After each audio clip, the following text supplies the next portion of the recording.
Bem-vindos ao Eco do Extraordinário, um podcast que transporta você para o fascinante universo da ufologia.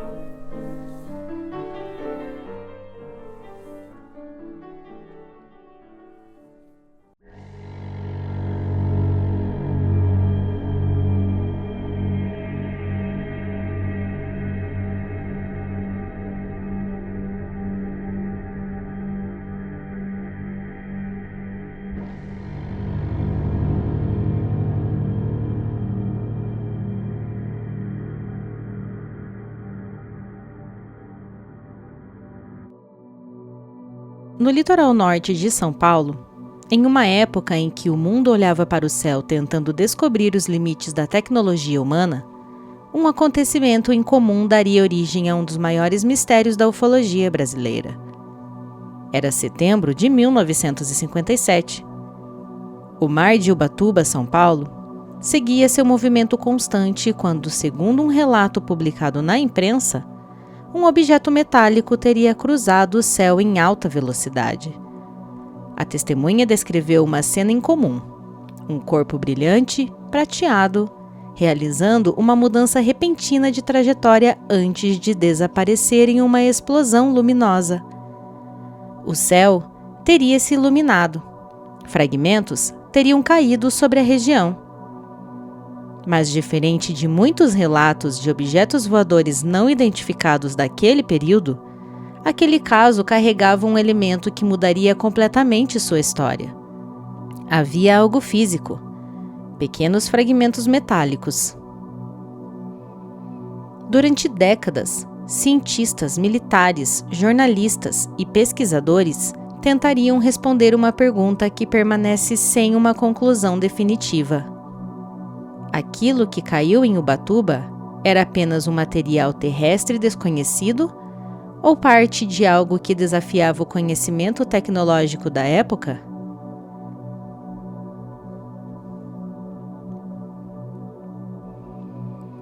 O caso Ubatuba surgiu em um dos momentos mais importantes da história do século XX. O ano era 1957. O planeta vivia a tensão permanente da Guerra Fria. Após a Segunda Guerra Mundial, Estados Unidos e União Soviética passaram de aliados contra o nazismo a rivais em uma disputa global envolvendo ideologia, influência política, armas nucleares e superioridade tecnológica. O céu havia se tornado uma nova fronteira estratégica. A aviação militar avançava rapidamente. Novos modelos de aeronaves eram desenvolvidos em segredo. Projetos de espionagem aérea, mísseis balísticos e pesquisas espaciais estavam entre as prioridades das grandes potências. Nesse ambiente, qualquer relato envolvendo objetos desconhecidos no céu despertava interesse. Não era apenas uma questão de curiosidade. Um objeto desconhecido poderia representar uma nova tecnologia militar. O medo de uma ameaça estrangeira fazia com que governos observassem atentamente qualquer fenômeno aéreo fora do padrão. Nos Estados Unidos, desde o final da década de 1940, relatos de discos voadores haviam criado grande repercussão pública. O termo ganhou força após o episódio envolvendo o piloto Kenneth Arnold, em 1947, quando ele relatou ter visto objetos luminosos próximo ao Monte Rainier, no estado de Washington.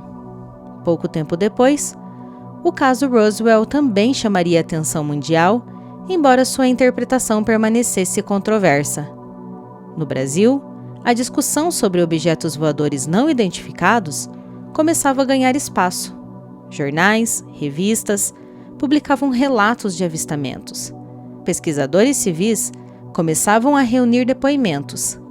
Entre os jornalistas interessados pelo tema, estava João Martins, repórter da revista O Cruzeiro, publicação de grande circulação nacional. Martins se tornaria um dos principais divulgadores de casos ufológicos brasileiros no período. O Brasil também passava por profundas transformações. O governo de Juscelino Kubitschek defendia um projeto de modernização nacional baseado em industrialização e desenvolvimento tecnológico. O lema 50 anos em 5 representava a tentativa de aproximar o país dos avanços científicos internacionais. A construção de Brasília simbolizava esse desejo de futuro. Ao mesmo tempo, a corrida espacial mudaria para sempre a percepção humana sobre o universo. Em outubro de 57, poucos meses depois do caso Ubatuba chegar ao conhecimento público, a União Soviética lançaria o Sputnik 1, o primeiro satélite artificial colocado em órbita. O feito demonstrava que a humanidade havia entrado oficialmente na era espacial. O espaço deixava de ser apenas um território imaginado e ele se tornaria uma realidade política, científica e militar. E nesse cenário de avanços e incertezas, surgiria o caso que colocaria uma pequena cidade do litoral brasileiro no centro de debates sobre fenômenos aéreos desconhecidos.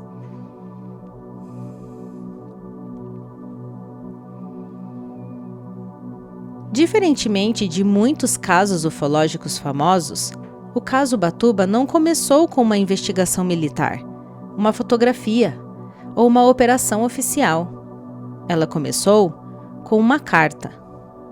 Em setembro de 57, o jornalista Ibrahim Sued publicou em sua coluna no jornal O Globo uma correspondência enviada para uma pessoa que não teve sua identidade confirmada publicamente. A carta descrevia um acontecimento ocorrido no litoral de Ubatuba, no estado de São Paulo.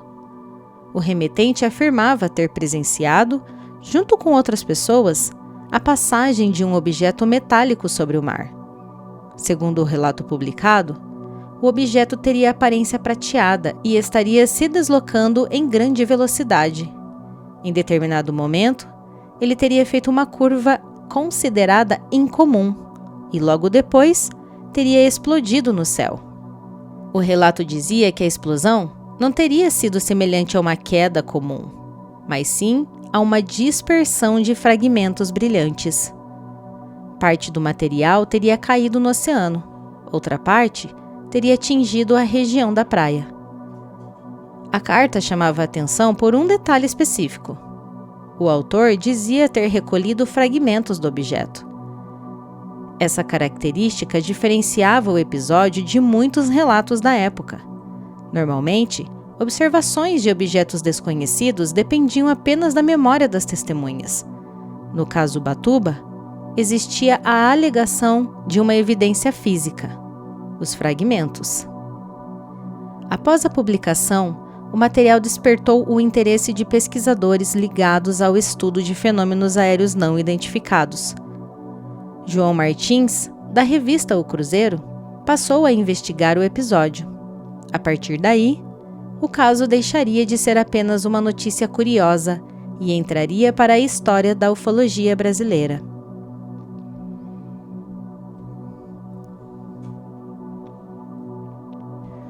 A partir do momento em que o relato chegou aos pesquisadores, o caso Ubatuba passou a seguir um caminho diferente da maioria das ocorrências ufológicas daquele período. A questão central deixou de ser apenas: alguém viu algo estranho no céu? A pergunta passou a ser: o que era o material encontrado no local? Essa mudança era fundamental. Na década de 50, a pesquisa sobre objetos voadores não identificados ainda estava em formação. Muitos casos eram baseados exclusivamente em observações visuais, desenhos feitos por testemunhas ou relatos publicados em jornais. A presença de fragmentos físicos criava uma possibilidade diferente: a análise laboratorial.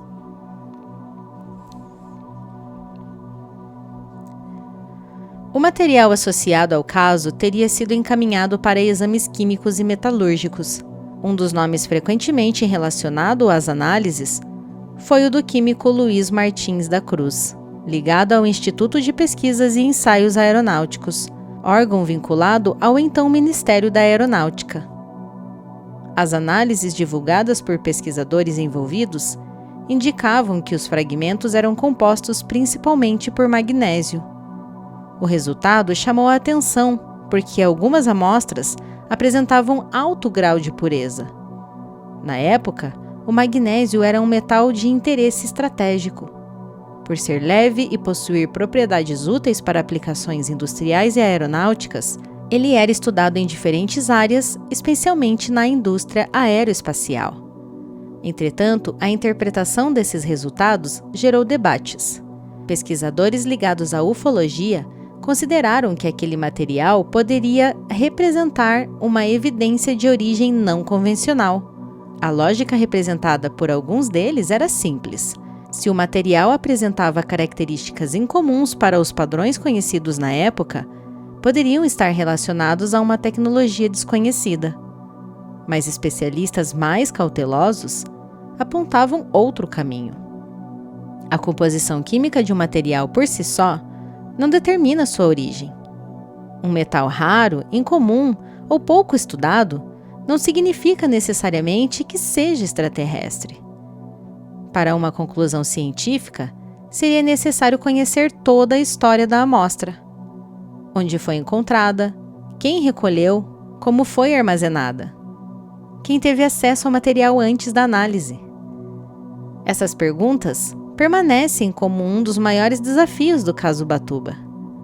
A ausência de uma cadeia de custódia completamente documentada tornou impossível confirmar de maneira definitiva a origem dos fragmentos. E esse ponto acompanha o caso até os dias atuais.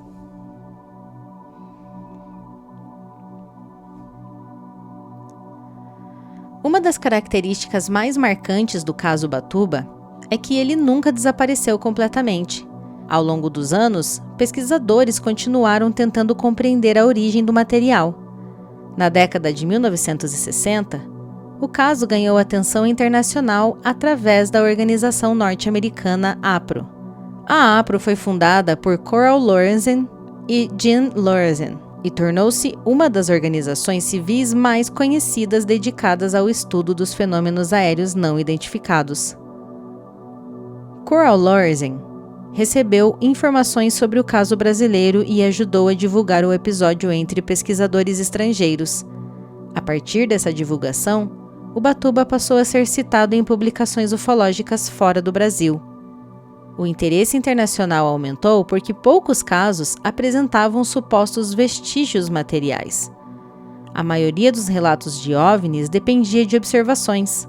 Ubatuba tinha algo que poderia ser colocado em laboratório: pequenos fragmentos de metal. Esse fator fez com que o caso fosse frequentemente comparado a outros episódios internacionais envolvendo supostos materiais de origem desconhecida. Porém, a comparação também trouxe críticas. Pesquisadores mais rigorosos apontavam que evidência física precisa ser acompanhada de documentação completa. Sem essa documentação, o material pode ser real, mas sua ligação com o evento relatado permanece uma hipótese. E essa diferença entre material desconhecido e material extraterrestre tornou-se um dos principais pontos do debate.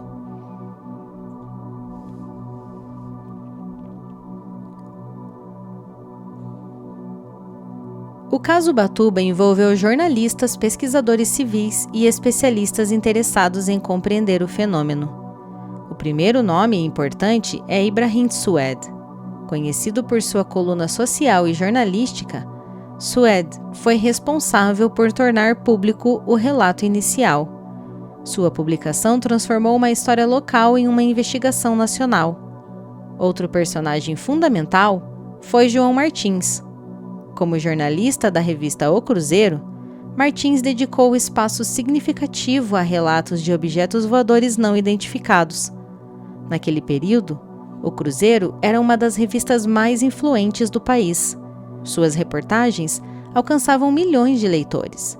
A atuação de Martins ajudou a consolidar o interesse público pela ufologia brasileira. Ele não apenas publicou relatos, também buscava entrevistar testemunhas, reunir documentos e acompanhar investigações. Outro pesquisador ligado ao caso foi Olavo Fontes. Médico e pesquisador brasileiro, Fontes estudava relatos de fenômenos aéreos anômalos e mantinha contato com organizações internacionais. Sua participação ajudou a levar o caso para fora do Brasil. No exterior, Coral Lorenzin tornou-se uma das principais divulgadoras do episódio. A APRO, criada em 52, reunia pesquisadores interessados em analisar relatos de OVNIs utilizando métodos de investigação e coleta de informações. Décadas mais tarde, pesquisadores brasileiros continuaram estudando o caso. Entre eles estava Claudeir Covo, conhecido por suas investigações sobre fenômenos ufológicos no Brasil. Também Ademar Gevaerd, fundador da revista UFO, dedicou atenção ao episódio dentro da ufologia brasileira. Gevaerd entrevistou testemunhas, reuniu documentos e publicou diversos materiais sobre casos clássicos nacionais. Cada um desses pesquisadores contribuiu para manter o caso Ubatuba vivo no debate público.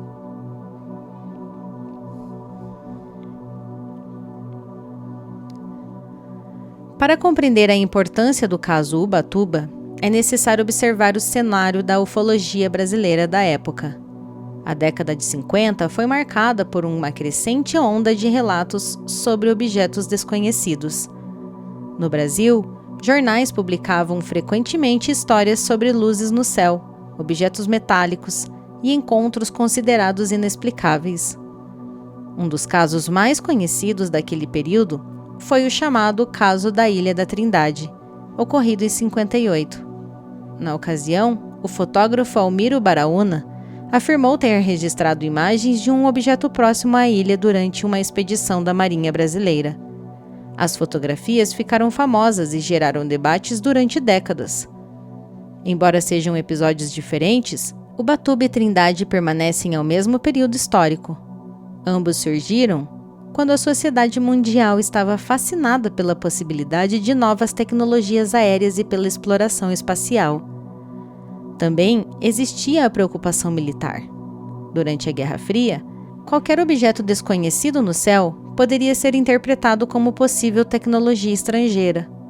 Por isso, relatos de OVNIs frequentemente despertam interesse de setores ligados à defesa. No Brasil, a Força Aérea Brasileira posteriormente criou estruturas para receber e analisar relatos de objetos aéreos não identificados. Entre elas estava o Sistema de Investigação de Objetos Aéreos Não Identificados, conhecido como CIOANI, criado na década de 60. O objetivo oficial era reunir informações e avaliar ocorrências aéreas consideradas incomuns.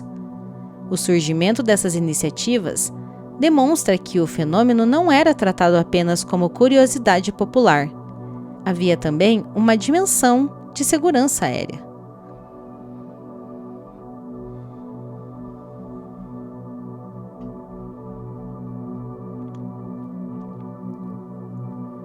Quando o assunto envolve fenômenos aéreos não identificados, uma das maiores dificuldades históricas é separar documentos oficiais de relatos posteriores. O caso Ubatuba possui uma trajetória diferente de alguns episódios investigados diretamente por governos estrangeiros, como os programas norte-americanos de pesquisas de OVNIs. Não existe até o momento um relatório público oficial brasileiro que declare que o material de Ubatuba tenha origem extraterrestre. O que existe é um conjunto de registros, análises e referências preservadas por pesquisadores e instituições ligadas ao estudo do fenômeno. Durante décadas, a Força Aérea Brasileira recebeu relatos sobre objetos desconhecidos observados no espaço aéreo nacional. Esse interesse levou à criação, nos anos 60, de iniciativas específicas para a coleta e análise dessas informações. Entre elas estava o CIOANI. O órgão fazia parte de uma tentativa institucional de organizar relatos recebidos por unidades militares. O objetivo declarado não era confirmar visitantes extraterrestres, mas investigar fenômenos aéreos que permaneciam sem identificação. Essa postura refletia uma preocupação existente em diversos países durante a Guerra Fria. Um objeto desconhecido poderia ser uma aeronave estrangeira, um equipamento experimental, um fenômeno aéreo atmosférico, um erro de interpretação ou algo ainda não compreendido.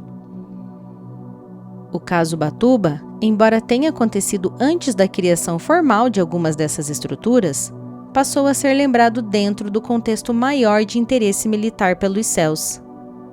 Com o passar dos anos, documentos relacionados às investigações ufológicas brasileiras começaram a ser disponibilizados ao público através de arquivos oficiais, incluindo materiais preservados pelo Arquivo Nacional.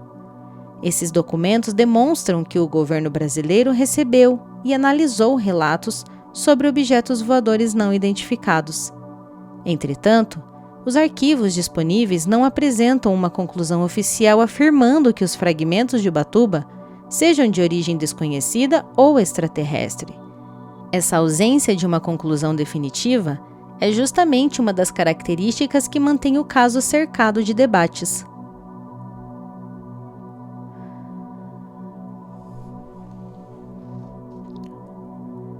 O ponto central de toda a controvérsia está no material. A pergunta que atravessa o caso desde 57 é: o que exatamente eram aqueles fragmentos?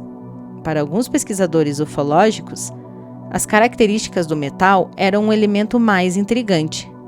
O fato de o material apresentar alta concentração de magnésio levou alguns autores a questionarem se aquilo poderia ser produzido facilmente pelos métodos industriais conhecidos naquele período. Essa interpretação foi explorada por diversos pesquisadores de OVNIs ao longo de décadas. Para eles, o caso representava uma oportunidade rara de estudar algo físico associado a um possível evento aéreo anômalo. Mas a comunidade científica tradicional apresentou uma abordagem mais cautelosa. A ciência trabalha não apenas com resultados, mas com métodos de verificação. Um fragmento metálico pode ter uma composição incomum e ainda assim possuir origem terrestre. A ausência de informações completas sobre a descoberta inicial impede que todos os testes sejam interpretados como uma prova definitiva. Essa diferença de interpretação criou duas linhas principais. A primeira vê Ubatuba como um dos casos mais importantes envolvendo possível evidência física de origem não humana. A segunda considera o episódio um caso histórico interessante, mas sem elementos suficientes para ultrapassar o campo das hipóteses. O debate continua, porque nenhum dos lados conseguiu encerrar completamente todas as perguntas.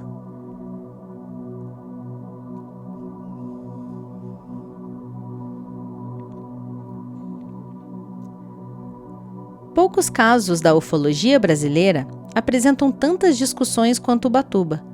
Uma das principais controvérsias envolve a identidade da testemunha original. A carta publicada por Ibrahim Sued não revelou publicamente o nome do remetente. Isso criou uma dificuldade fundamental. Sem uma testemunha identificada, tornou-se impossível realizar entrevistas posteriores, verificar detalhes do local ou comprovar versões. Esse ponto sempre foi destacado por críticos do caso. Outra questão envolve os próprios fragmentos. Como o material passou por diferentes pessoas antes das análises, alguns pesquisadores questionam se todas as amostras examinadas vieram realmente do mesmo evento. Essa é uma preocupação comum em investigações envolvendo evidências físicas antigas. Sem uma documentação completa do caminho percorrido pelo objeto, qualquer conclusão precisa ser tratada com cautela. Entre pesquisadores ufológicos, porém, surgiu interpretações alternativas. Alguns levantaram a possibilidade de que o material pudesse estar relacionado a uma tecnologia desconhecida. Outros consideraram a hipótese de uma origem militar. Durante a Guerra Fria, muitos projetos aeronáuticos eram mantidos em sigilo.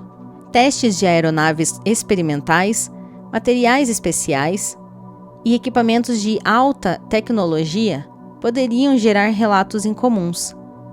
Também existe a possibilidade de explicações industriais, resíduos metálicos, ligas especiais ou materiais provenientes de processos pouco conhecidos pelo público poderiam produzir resultados surpreendentes. Até hoje não surgiu uma explicação universalmente aceita. O caso Ubatuba permanece exatamente nessa fronteira. entre o desconhecido e o não comprovado.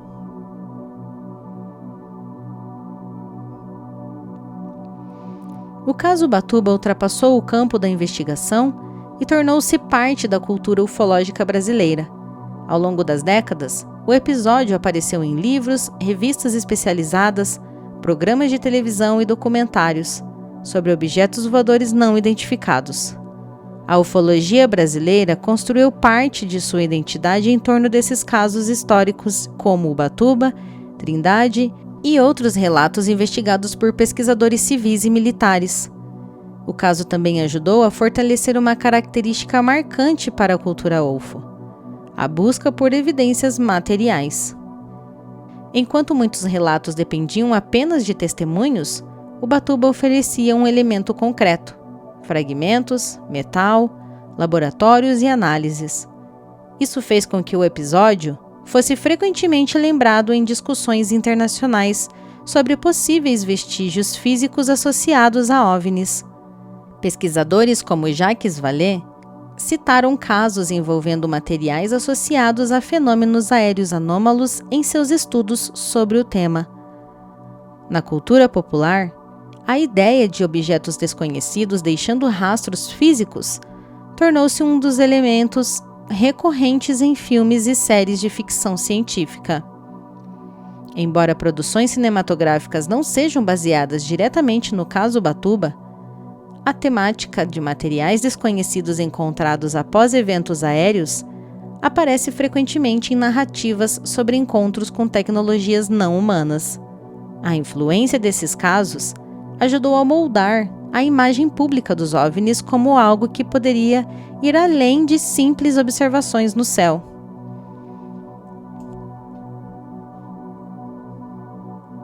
O maior legado do caso Ubatuba não foi uma resposta, foi uma pergunta. O episódio mostrou as dificuldades envolvidas em investigar acontecimentos extraordinários. Uma testemunha, um relato, fragmentos metálicos, análises, décadas de debate. Cada etapa acrescentou novas informações, mas também novas dúvidas. Para a ufologia brasileira, o caso tornou-se um marco. Ele demonstrou a importância de registrar evidências, preservar documentos e buscar análises técnicas.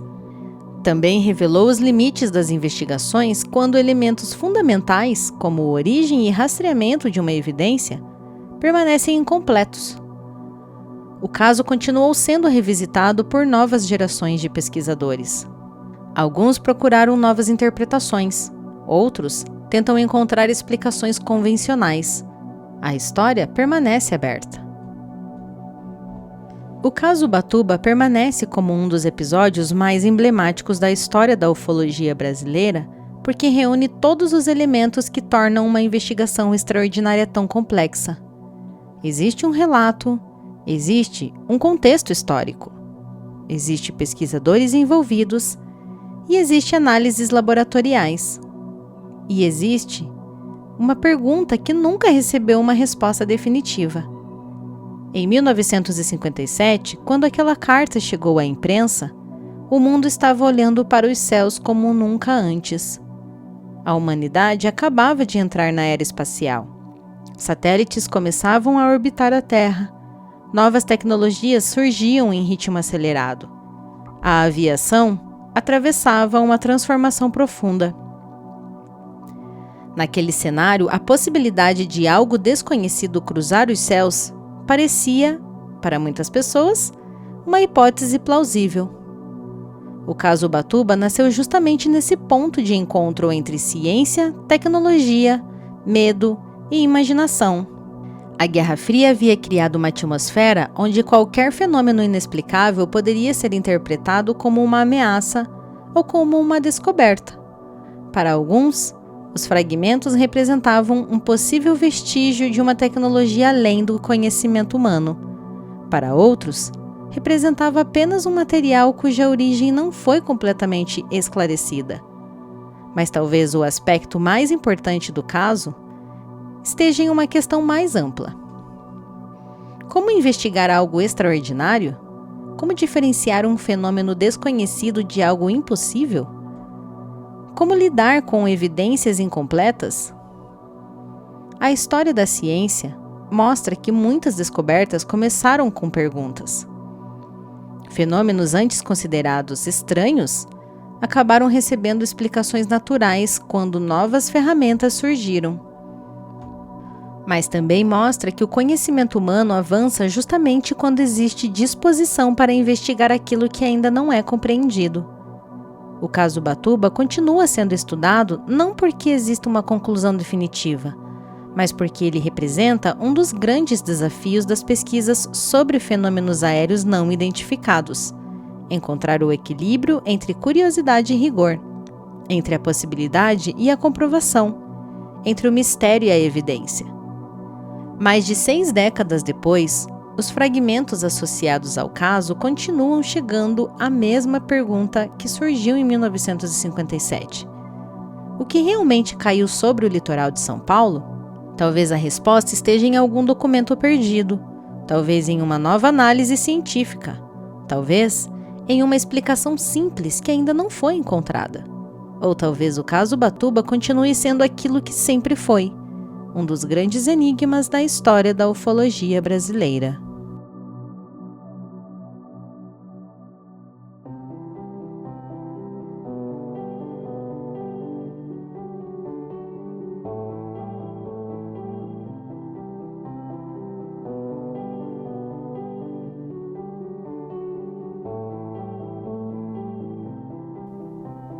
Se este episódio fez você olhar para o céu, para os registros históricos e para os limites do conhecimento humano de um jeito diferente, siga o Eco do Extraordinário, compartilhe com os seus amigos e nos conte.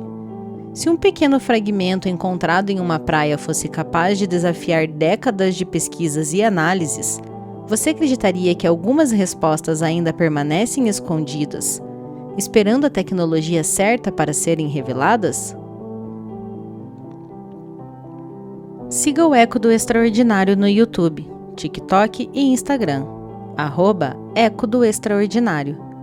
Curta, compartilhe e acompanhe o lançamento de um novo episódio toda terça-feira. Isso ajuda o algoritmo a espalhar o Eco para ainda mais pessoas.